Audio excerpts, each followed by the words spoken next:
2021년 2월 2일 화요일 큐티 생명의 삶 오늘의 본문 마태복음 9장 14절부터 26절까지 말씀입니다. 그때 요한의 제자들이 예수께 나와 이르되 우리와 바리새인들은 금식하는데 어찌하여 당신의 제자들은 금식하지 아니하나이까?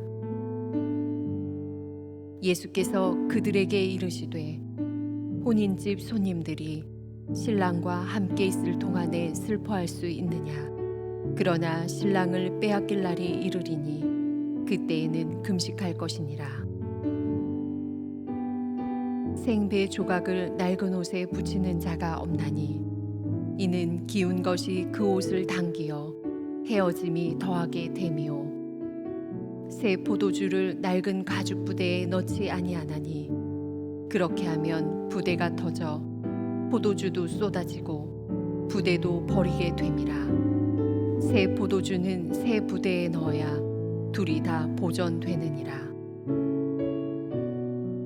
예수께서 이 말씀을 하실 때에 한 관리가 와서 절하며 이르되 내 딸이 방금 죽었사오나 오셔서 그 몸에 손을 얹어 주소서.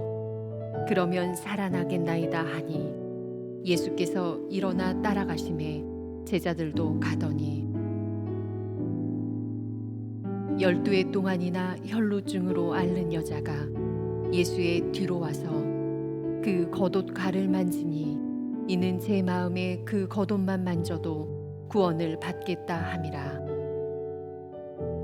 예수께서 돌이켜 그를 보시며 이르시되 딸아 안심하라 내 믿음이 너를 구원하였다 하시니 여자가 그 즉시 구원을 받으니라.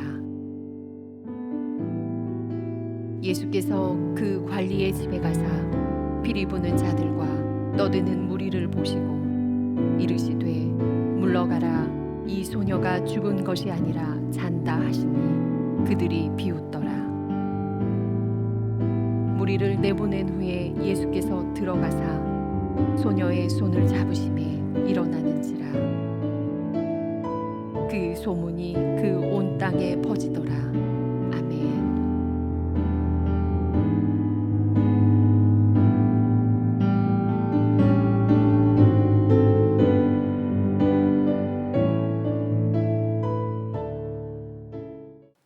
하루는 세례 요한의 제자들이 예수님께로 나왔습니다.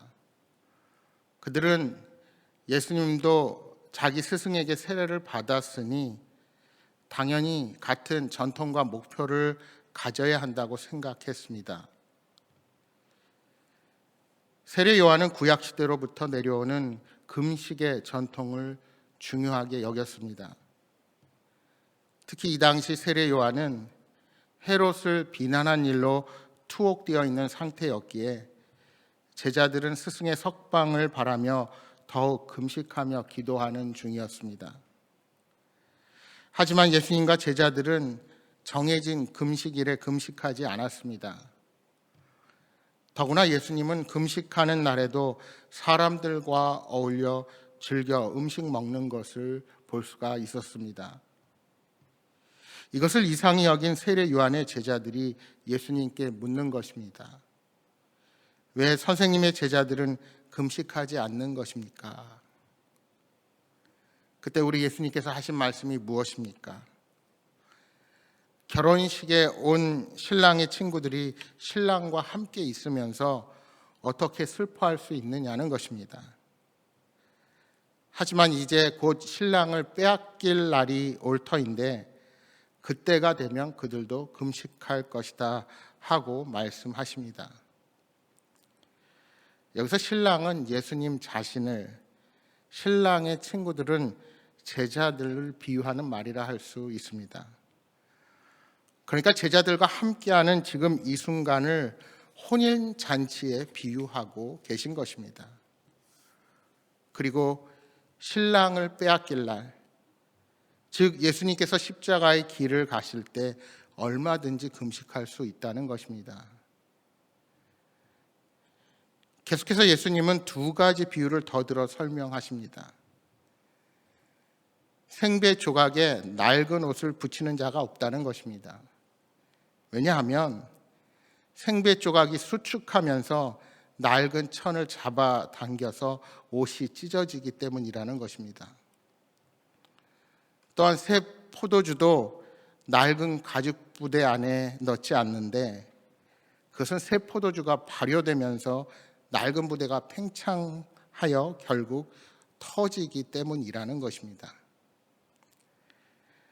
여기서 낡은 옷, 낡은 부대는 유대교의 관습과 전통을 말한다 할 수 있습니다.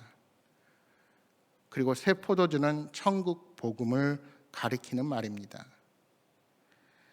그러니까 생명력 있는 역동적인 천국 복음이 낡은 유대교의 전통과 관습 체계 속에는 도저히 담겨질 수 없다는 말씀입니다. 그렇습니다. 우리 예수님은 율법에 갇혀 계신 분이 아니십니다. 오히려 그 율법을 완성시키기 위해 이 땅에 오셨기에 전통의 틀 안에 갇혀 있지 않으시고 죄로 단절된 하나님과의 관계를 회복시키기 위해 친히 구원자가 되시고 새 시대를 우리에게 열어주신 것입니다. 예수님께서 세례 요한의 제자들에게 이 같은 말씀을 하고 계실 때 한 관리가 와서 예수님께 절하며 말합니다. 내 딸이 방금 죽었사오나 오셔서 그 몸에 손을 얹어 주소서. 그러면 살아나겠나이다. 굉장한 믿음입니다. 예수님께서 죽은 딸도 능히 살리실 수 있다고 믿은 것입니다. 그 믿음을 보시고 예수님은 그 관리를 따라 나섰습니다. 그렇게 가던 중에 12년 동안 혈류증으로 앓는 여인이 예수님의 뒤를 따라오더니 슬그머니 예수님의 겉옷가를 만졌습니다. 여인은 예수님의 옷자락만 만져도 병이 나을 것을 믿은 것입니다. 예수님께서는 누군가 옷자락을 만진 것을 알아차리시고는 가던 길을 멈춰서 뒤돌아서서 보았습니다. 그 여인의 마음이 어떠했을까요? 어쩌면 자신의 무례한 행동으로 인해 크게 두려워하며 어쩔 줄 몰라 했을지도 모릅니다. 그런 그녀에게 우리 주님께서 말씀하십니다. 딸아 안심하라. 내 믿음이 너를 구원하였다. 이렇게 말씀하실 때 여자가 즉시 구원을 받았습니다. 여기서 구원은 즉시 치유가 되었다는 것을 뜻하는 말입니다. 여러분 12년 동안 이 여인이 어떻게 살아왔을까요? 어쩌면 그동안 용하다는 의사들 다 찾아보고 온갖 좋다는 약재를 구해서 먹어보기도 했을 것입니다. 그러나 아무런 소용이 없던 그 혈류병이 한순간에 치유가 된 것입니다. 그 기쁨을 어떻게 표현할 수가 있을까요? 마침내 예수님께서는 관리의 집에 이르렀습니다. 그때 이미 사람들은 피리 부는 사람들과 함께 떠들썩하게 곡을 하고 있었습니다. 그때 우리 주님께서 말씀하십니다. 물러가라. 이 소녀가 죽은 것이 아니라 잔다. 이 얼마나 어이없는 말입니까? 모두들 예수님의 말을 비웃었습니다. 무리를 내보내신 후에 예수님은 소녀의 손을 잡으셨습니다. 그러자 소녀가 일어났습니다. 소녀는 정말로 잠에서 깨어난 듯 즉시 자리에서 일어났습니다. 그런 뒤 두 발로 걸어서 밖으로 나아가자 그 모습을 본 사람들이 그 사건을 온 땅에 퍼뜨렸습니다. 여러분 사실 예수님은 율법대로라면 두 번의 부정한 일을 하신 것입니다. 첫째로는 피 흘리는 여인과 접촉하셨습니다. 레위기 15장 27절 말씀에 보시면 피 흘린 자를 접촉한 사람은 부정하여 옷을 빨고 몸을 씻으며 저녁까지 부정하다 말씀합니다. 둘째로 죽은 시신을 만지는 것도 율법에는 부정해지는 일이었습니다. 그러나 예수님께서는 그런 율법에 매이지 아니하시고 오직 그들의 믿음만을 보셨습니다. 다른 조건들을 생각하지 않으시고 오직 믿음을 보시며 구원하셨습니다. 관리의 집에 모여있던 사람들은 나름대로 유족을 위로하기 위해 모였을 것입니다. 하지만 그들은 진정한 문제를 해결하지 못했습니다. 또한 예수님이 하시는 말씀을 이해하지 못하여 비웃기도 했습니다. 이것이 바로 율법의 틀에 갇힌 자들의 한계입니다. 율법의 틀 안에 갇혀 있으면 진정 율법이 무엇 때문에 필요한지를 망각해버리고 마는 것입니다.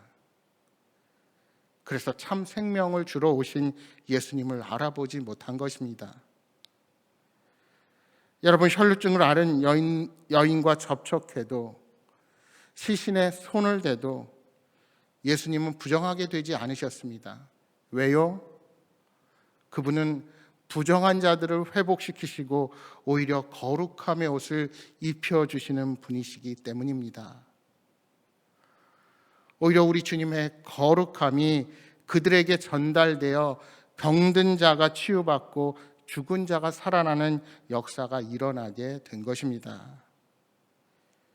이렇게 주님께서 친히 열어주신 새 시대는 믿음으로 예수님이 주시는 생명을 맛볼 수 있는 기쁨의 시대인 것입니다. 사랑하는 여러분, 기독교의 신앙은 예수님과의 관계에 기초를 두고 있습니다. 신앙이 그저 형식에 머물러 있다면 우리는 예수님께서 원하시는 생명력 있는 관계를 형성할 수가 없습니다. 익숙해져서 맹목적인 형식과 관습으로 행하고 있는 우리의 예배와 기도, 신앙생활은 아닌지 우리는 날마다 우리 자신을 돌아보아야 합니다. 바라기는 날마다 주님을 묵상할수록 날로 새로워지는 믿음을 소유하시기를 바랍니다. 사랑하는 여러분, 오늘 하루도 주님과 동행하며 진정한 기쁨과 평화가 넘치는 삶이 되시기를 주님의 이름으로 축복합니다. 주신 말씀 기억하며 이 시간 함께 기도하겠습니다. 혹시 내 안에 고정관념에 빠져서 하나님의 새 일을 경험하는데 방해가 되는 일은 있지 않은지 돌아보기를 원합니다. 주님, 내 안에 남아있는 교만과 고집을 다 내려놓고 온전히 주님 말씀 앞에 순종하며 살아가는 자가 되게 하여 주옵소서 하고 기도하시기 바랍니다. 또한 여러분 가져오신 간절한 기도의 제목들 놓고 기도하시다가 돌아가시기 바랍니다. 함께 기도하겠습니다.